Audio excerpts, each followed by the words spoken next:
to Caring for Your Furry Friends. I'm Logan White, the Manager of Fundraising and Community Engagement here at the Brant County SPCA.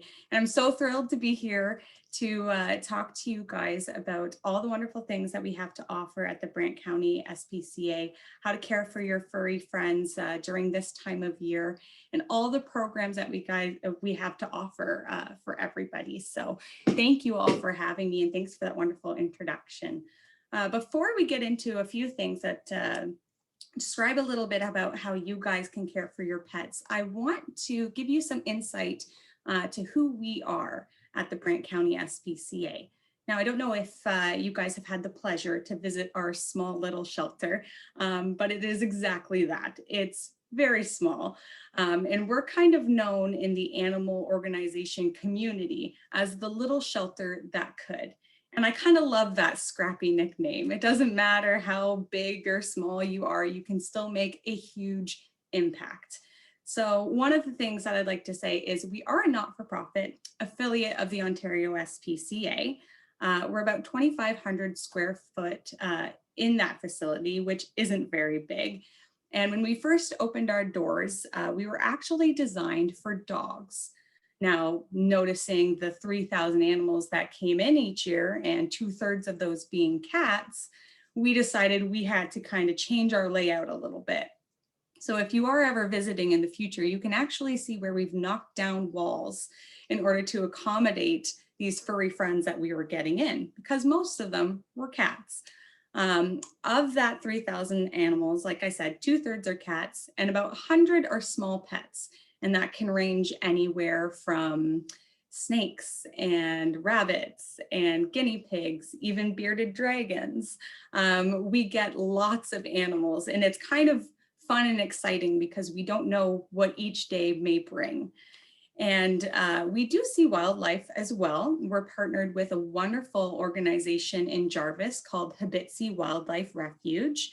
And we respond to any sick or injured wildlife, and then they're better equipped to deal with those kinds of animals. So if we have to, we'll hold them overnight, or we have volunteers from Hibitsi transport them to their organization where they can take over that care. One of the things that we like to say in the animal world, a lot of people ask if you are a kill or no kill shelter. And we try to stay away from those terms. We like to say that we are a best outcome shelter. Our animal services teams respond to animals that unfortunately have been injured. And if the best outcome for that animal is to be humanely euthanized, then that is the route that we go. And of course, we always consult veterinarians to make sure that that is the best outcome for those animals. But since 2000, we've actually reduced our euthanasia rates by 89%. And have increased adoption rates by 267% to ensure that the necessary steps are taken to see that best outcome. So I've added some stats in there to give you guys an idea of what we see in a typical year. And in 2020, last year, our numbers were a little bit low. We're assuming because of the pandemic, but we were able to change 1,101 lives, whether that was through adoptions, reuniting pets to their animals in our return to owner, transfers, or return to field. So a little bit about what we do. And I'd like to also mention that any animal that you see throughout this presentation is an SPCA. So this sweet boy here, his name was Bobby, and he came to us about 2 years ago, and he was just an excellent model for us.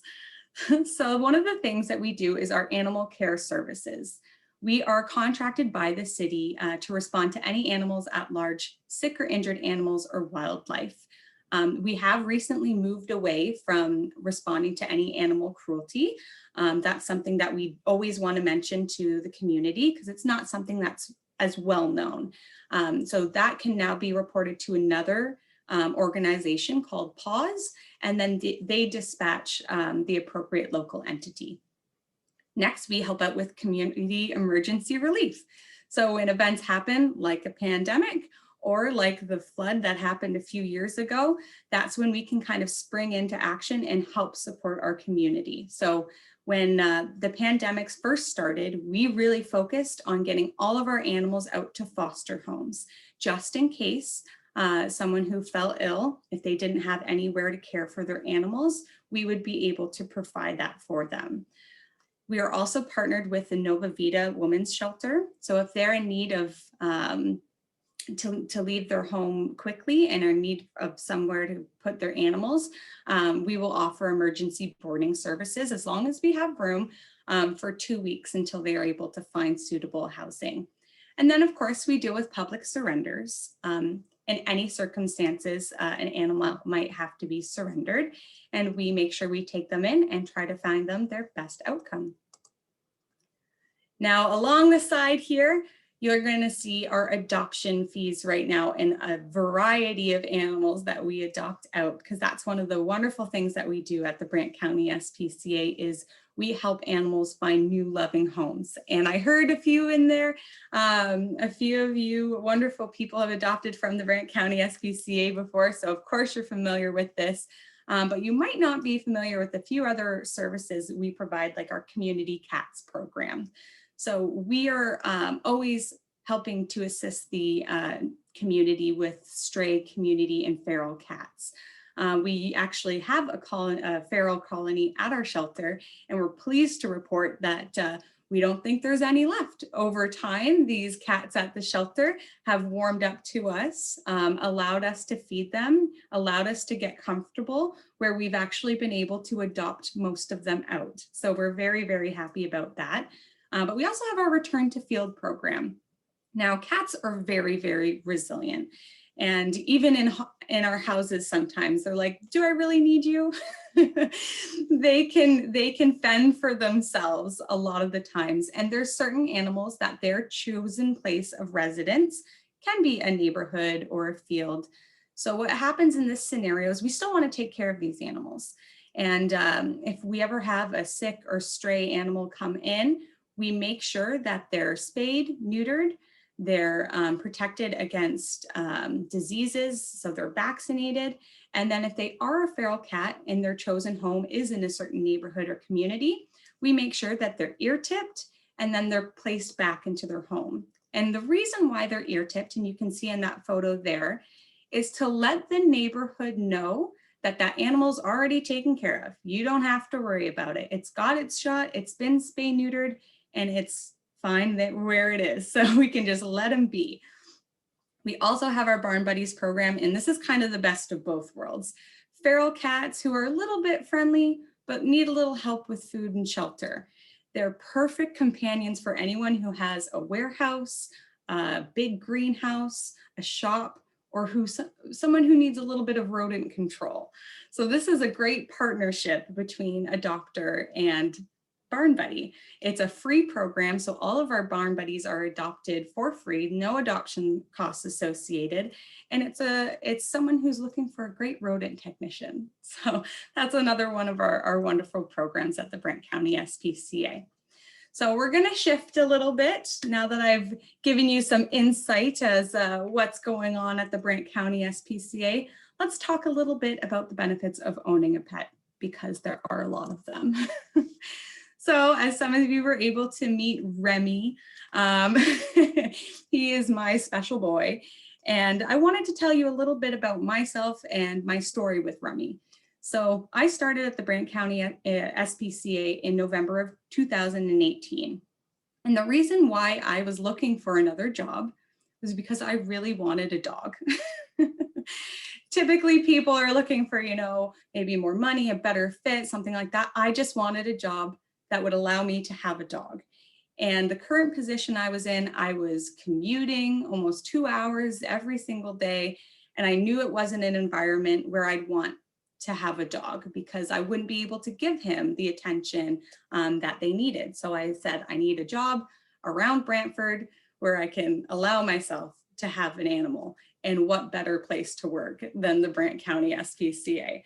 So I was fortunate enough to come on board, and I'm now, of course, the manager of fundraising and community engagement here.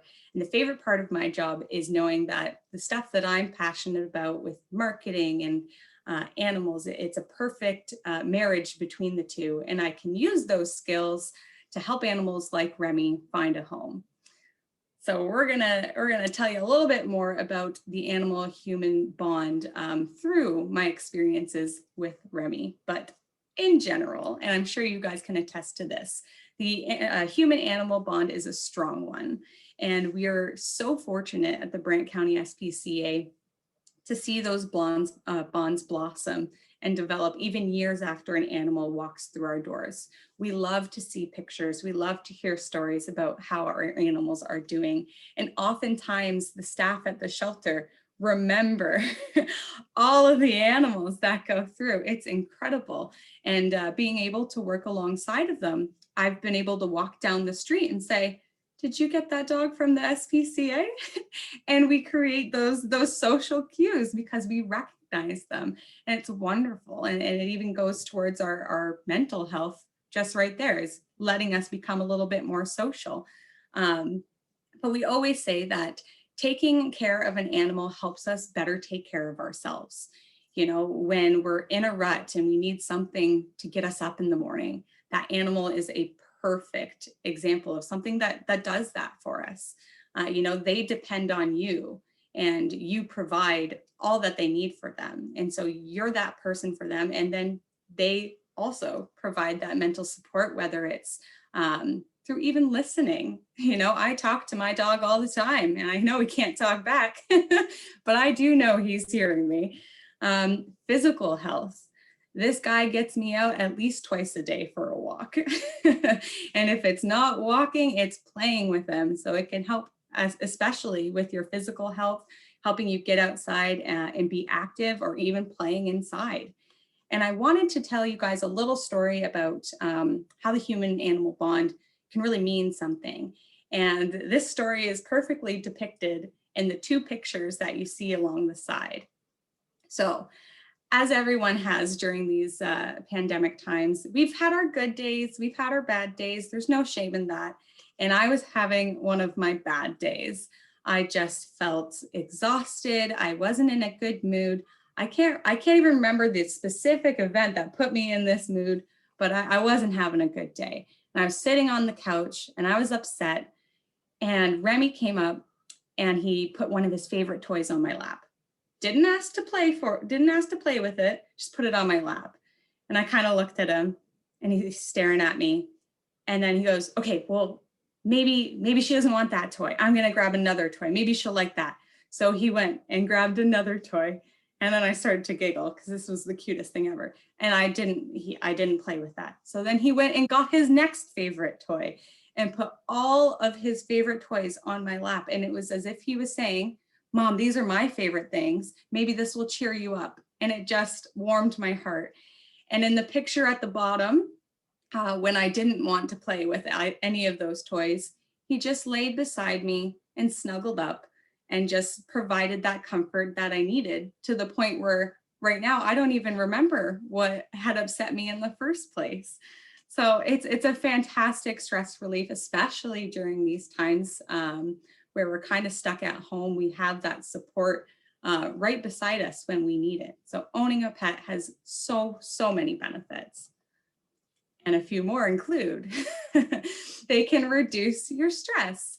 Like I said, they help us stay active. They help combat loneliness. And just as I'm saying this, Remy is making an appearance in our presentation. So thank you, Remy, for joining us. They make you feel safe. You know, if you're at your house by yourself, having that animal there beside you, whether it's a cat or a dog, can make you feel safe. They give us purpose. Like I said, you know, they're a reason for us to get out into the world, to get out of bed and get out and do things. And of course, they help keep us social. Now I know now is a little bit different, you know, but when things are safe, I have people who I hadn't even talked to in years, but because we both had dogs, we go out for walks together. And it's kind of the best of both worlds. We catch up, we get our exercise, and we're also providing that service for our furry friend. So lots of wonderful things associated with owning a pet. Now I want to shift again and talk to you guys a little bit about pet safety. Now that we've got these wonderful pets, we want to make sure they live long, healthy lives, and we want to make sure that we're giving them every opportunity to do so. So first things first, one of the things that we do at the Brant County SPCA is we have a Tag You're It program. So this means any animal that goes out of our doors has a collar and a tag attached to them. Now this is very important, and a lot of times too, people don't necessarily see the importance behind this. So an ID tag can mean the difference between life and death with a pet. Even indoor pets that don't ever go outside should have an ID tag and a collar on. Now, pets can escape loud noises. We've got the long weekend coming up, fireworks. That can be a very scary time for pets. And if you open the door at the wrong time, you'd be surprised how quickly a pet can get out. So having the ID and collar is a great way to make sure that they find their way back to you and stay out of the Brant County SPCA. That's the first thing we check for. So if we find an animal that's got a collar and an ID tag, we don't even have to take them to the shelter. We'll just bring them right back to you. So that's definitely something that pet owners should think about having. Now, talking with your vets about having a microchip implanted is also a very, very good way to ensure that your pet's identity is always linked to you. So for instance, say there is some sort of fire or somewhere where your dog's collar and ID tag is lost. Having a microchip implanted in the back of your pet, all we have to do is wave our scanner around that animal and it'll come up with your information so we know exactly who that pet belongs to. So it's kind of that you know, definitely insurance that even if the collar's gone, even if the tag is lost, we still have that microchip to rely on. It's also important if you do have a frequent flyer, which some animals, you know, they just love to escape. You could build 10-foot fences and they could still find a way. So it's always important to evaluate your house to make sure that those little spaces or big spaces that they might be able to get out of are taken care of. You can also consider getting a secure outdoor closure for pets. We call these patios for those cats who love to look outside and want to be outside all the time, but it's not necessarily safe for them to be outside. And then also having your pets spay neutered is also very important. When they are spay neutered, they're less likely to wander to find a mate. It also has several health benefits. So if you guys don't have that currently done for your pets, we definitely suggest chatting with your veterinarian to see if that is an option for you. Now, tick prevention. This is a very popular topic this time of year. Spring and summer can be very, very bad for ticks. So we always encourage to reach out to your veterinarian to see if there's medications that are suitable for your pet. We really ensure that you guys do talk to the vet as opposed to buying over the counter stuff, just because different animals can have different reactions. And most of the time, your vet knows best. So it's always important to check with them first.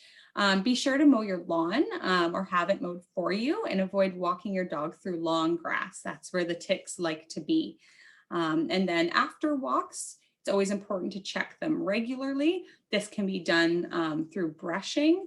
And when you are checking for ticks, I would recommend using a smaller brush because my guy, he's got a very thick undercoat. So we could brush and brush and brush him, and I could be petting him the next day and still feel one underneath. So it's always important to do those second checks. If there is a tick, on your animal, you can use a pair of tweezers to gently pull away at the base of the tick as close to the skin as you can get, and then you can clean the area afterwards. And in this little visual here, we do have some spots that are tick hiding places that you wouldn't necessarily think to check. So that includes between the toes, around the private areas, under the collars, around the eyes and ears. Those are always important that you might not always think to check there. And of course, this is a very appropriate topic for this week as we start getting this lovely, lovely warm weather. It's always important to keep your pets cool during the summer. And here are just some tips for how you can do that. So it's important to never leave your animal in the vehicle. Animals respond differently to heat than humans do. So even if you're stopping at a convenience store and you're only going to be 2 to 3 minutes, those 2 to 3 minutes look very different to a dog than they do to us. So it's important that if you can't take them out when you get there, just leave them at home in the nice AC. Nothing wrong with that. They'll be happy there. We suggest that you walk your dogs earlier in the morning or later in the afternoon when the temperatures are cooler. And you might even find yourself taking shorter walks. I know with Remy, we can only go about 15 minutes in the evenings because he's a big dog and he tends to get overheated quite easily. So we shorten our walks to make it appropriate for him. And again, limiting your outdoor time and ensure that if they are outside for a lengthy amount of time, that they do have the appropriate shade and water that they need. You know, some dogs like to lounge on a sunbathe and they love it and they really enjoy it. But if they're going to be out there for a while, we want to make sure that they have the opportunity to cool themselves off with some fresh water and shade. And of course, if you guys have them, very popular are the kiddie pools with the with the animals at the shelter. Even just going out and having fun with the hose in your backyard and just giving them a chance to play in the water, or even adding ice cubes to their water bowl can be a great way to help cool them down during these warm summer months. All right, so now I want to talk about how you guys can make a difference. If you're listening to this and you're thinking, wow, this is great, you know, maybe I could volunteer with SPCA or foster with the SPCA. I want to let you know how you can participate. So first things first is our fostering program. Now this sweet little cat just came in about 2 weeks ago. So he is in a foster home right now. I believe his name is Lancaster. Gorgeous, gorgeous little kitty. And we just actually received an incubator to help with these small cats. Because when kittens are very small, it's very difficult for them to regulate their temperature. So having an incubator and having that sense if mom isn't available or isn't around is a huge step for them to have the best outcome. So we have 4 main foster groups at the Brant County SPCA. And the first one of those are our core fosters. That's typically a minimum of 2 weeks. And those are ongoing continuous fosters. So this is the group that that we really relied on when we first started the pandemic. So we, wanted, like I said, wanted everyone out as quickly as possible. These are the people that we call regularly when we have those types of scenarios, or when kitten season is upon us and we could open our doors one day and have 20 kittens come in. So they're our kind of constant core foster group there. Typically they deal with pregnant or nursing animals or orphaned young animals, or animals that are receiving any medical treatments. The next group is our Foster to Surrender. And this program is really wonderful because it helps keep our numbers low at the shelter. So in a time where we're very busy and someone comes with an animal, it says, I found this, this kitten in the park. It doesn't look like it has a home. So if we are full, if we're at max capacity at that time, we will ask the finder if they'd be comfortable with fostering the animal until we have room to take it in. And this is typically well received by the public. All they have to do is provide care for that animal. With all of our foster programs, the food and any veterinary care is all covered by the Brant County SPCA. We just ask that our fosters provide the love and attention that these animals need. And so these fosters to surrender, once that animal is ready for spay neuter, ready to be adopted, and we have the space at the shelter to do that for them, they bring them back and we adopt them out to a loving family. Our next one is our foster to adopt. So say this person who's in the foster to surrender program falls in love with the cat that they've found and has been fostering. All of our fosters get first dibs on the animal when they become available. So we always offer that to them if they would like to adopt the animal before it goes onto our public website and Facebook page. And in those cases, we call them foster fails, but those are our foster to adopts, and there's no shame in foster fails. Those are the best. But this could also happen with an animal that requires medical treatment. So for instance, we had a dog named Jacob, and he was a foster to adopt for 2 years. So Jacob had heartworm and he needed treatment that was a very long process. It included regular vet checkups, regular medication, and we wanted to make sure that before he was adopted out, that he had gotten rid of that heartworm. So he actually lived with his family for 2 years before he was officially adopted. But it's better for those animals to live in that family and have that opportunity to create those bonds than us holding on to them until those medical issues have cleared up. So once he was cleared, which was only a few months ago, we were able to happily sign those adoption papers and make it official that Jacob had found his home, even though he'd been living there for a few years. So that's our foster to adopt program. And then we have our very sweet hospice program. This is with animals who might have terminal illnesses. So like I said at the very beginning, we are striving for the best outcome of any animal that comes through our doors. If we get a sick animal that comes in and we have the chance to better their lives and they have the quality of life to continue living, we will give them every chance they can to live their retirement out in a happy home. So we call this our hospice program. So like I said, this could be a short or long-term comfort for terminal pets, and they are unable to be officially adopted because of their medical conditions. And the beautiful part about this program is TLC can go a long way here. You know, we had a Chihuahua come in before my time who was in this hospice program. The vet gave him about 6 months. 2 years. He just, overcame all of our expectations. But it's, we attribute a lot of that to the environment. And just because an animal comes into our doors who might be sick doesn't mean we give up on them. So that's one of my favorite programs at the Brant County SPCA. Next up, we have our kitty knitters. This is another wonderful program, and if any of you guys follow us on Facebook at Brant County SPCA, you'll recognize this cat as Miss Fanny.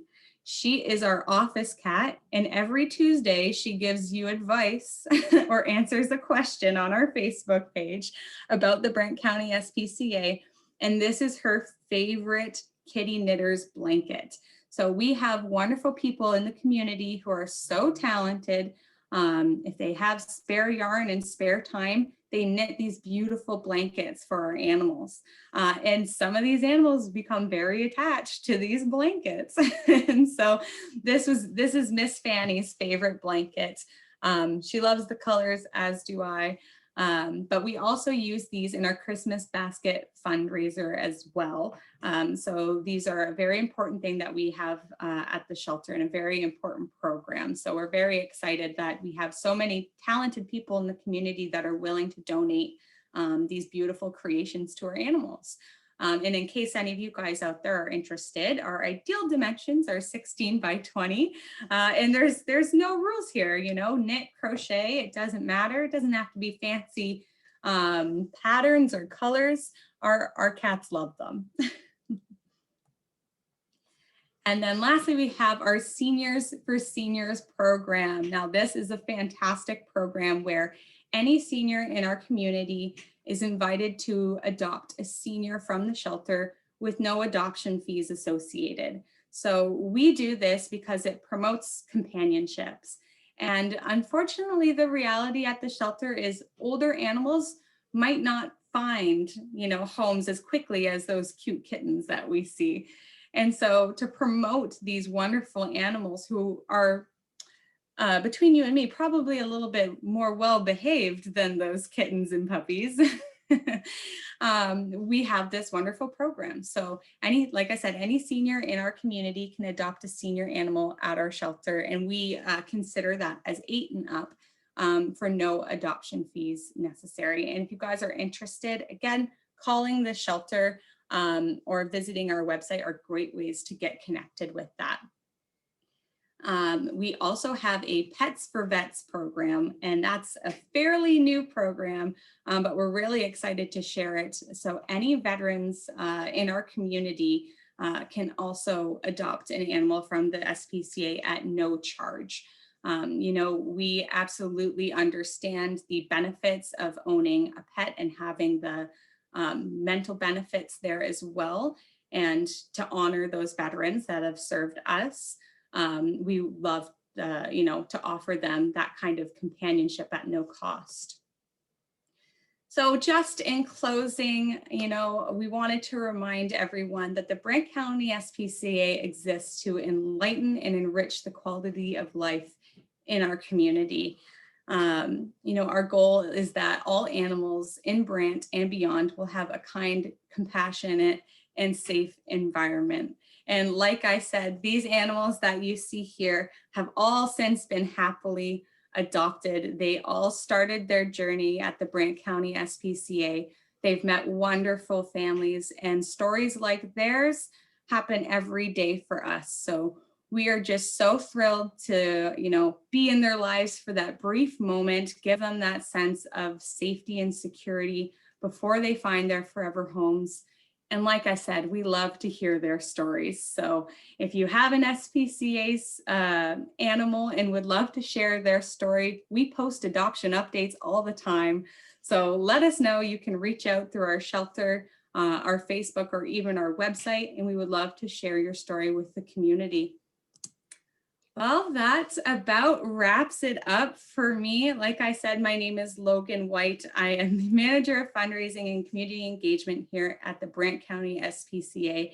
And it's been an absolute pleasure to speak with you guys, share some information about our shelter and how pets in general can benefit us all. Logan, thank you so much for your presentation. I'm just